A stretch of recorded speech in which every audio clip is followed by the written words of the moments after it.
let's talk about Miami for a second, because this is right now we're seeing a much different Miami team than we saw 3 games ago. 3 games ago, this was a Miami team that was in a crisis mode. What has been the difference? Obviously, we talked about it a little before. Tyler Van Dyke has been playing out of his mind at quarterback. But what is the difference of the team as a whole? Is it a team mindset, or is it really just Tyler Van Dyke is just the key to everything? Tyler Van Dyke is the Pied Piper, and as he goes, everyone follows.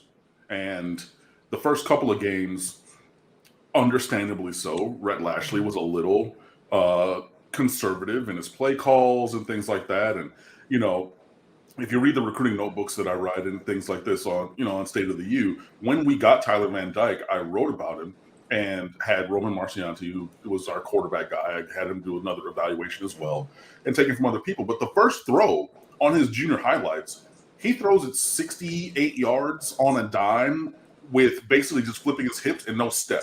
So there was no crow hop, no wind up. He's just there in the pocket, bang, and that ball goes. So I'm like, why are you afraid to have this guy throw down the field when he clearly has a cannon for a right arm? He has a much stronger arm than D'Eriq King does. D'Eriq King did a lot of things. He was able to, eventually scheme some guys open and go down the field. But Tyler Van Dyke has a howitzer.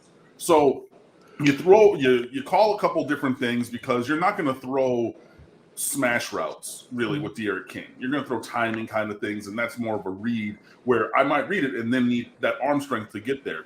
And the smash route is the thing that Tyler Van Dyke sees and knows and loves more than anything. The high-low combo, the number 2 receiver runs a flag, the number 1 receiver either runs the Z out or the stop or whatever you want to call it.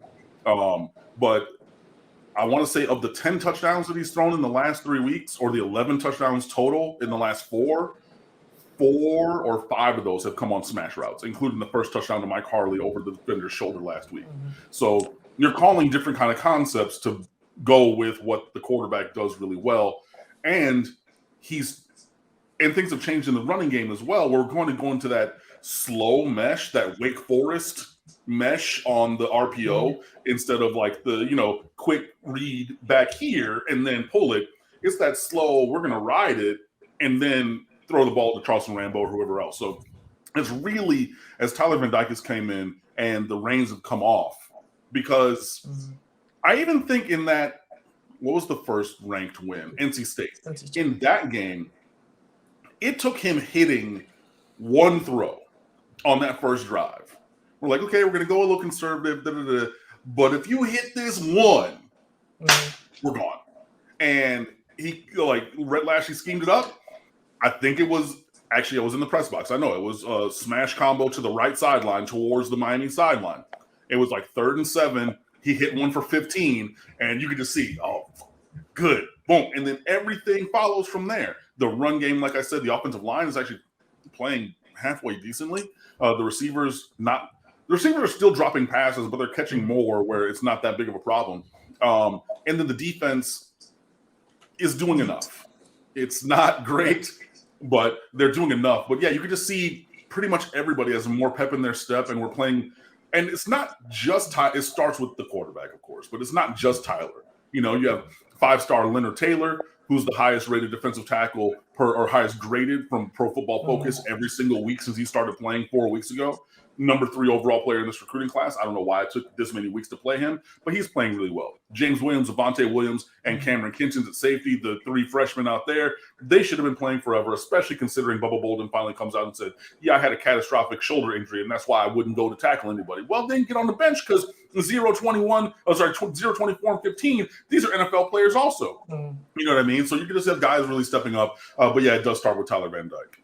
Along those same lines, going to the Silver to Logan, you got the 2 losses to Virginia and North Carolina by combined 5 points, and then you turn around and win these last 3 games by combined 7 points. So Miami's finally winning those close games. Yeah. Is there any concern coming into this rivalry game?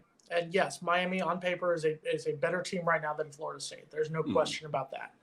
Is there any concern after seeing the way Miami played last week against Georgia Tech that they could be, I don't want to say in line for hiccup, but is there any concern about another hiccup game against a Florida State team?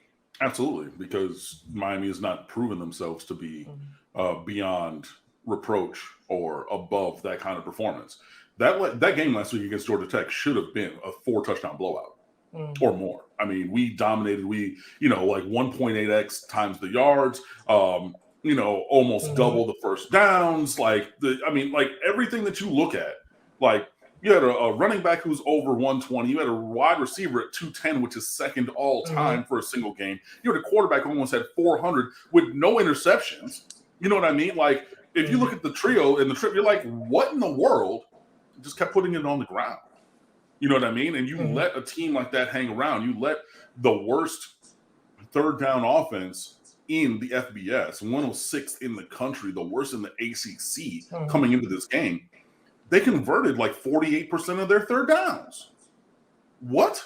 You know what I mean? Like, so it's not only Miami's failing on offense, but also on defense by letting Georgia Tech do something at 150% the efficacy that they had done previously this season. And that's a thing that will keep them with the ball, and then you also give up the explosives for the touchdowns. Like there was a lot that went in the bad direction for Miami that kept this game close. So having seen that, it makes me think that it's possible that could happen again. So yeah, I'm definitely concerned because if Florida State's offense doesn't do anything this year, you guys do hit explosive plays, especially in the run game. I will give credit for that. And we gave up a 71-yard rush. I see you, Mark. 71-yard rushing touchdown last week. So that was an explosive. And I've seen, in the games I've watched of you guys, I don't know the running backs' names anymore, but I can see guys breaking explosive touchdowns in multiple games.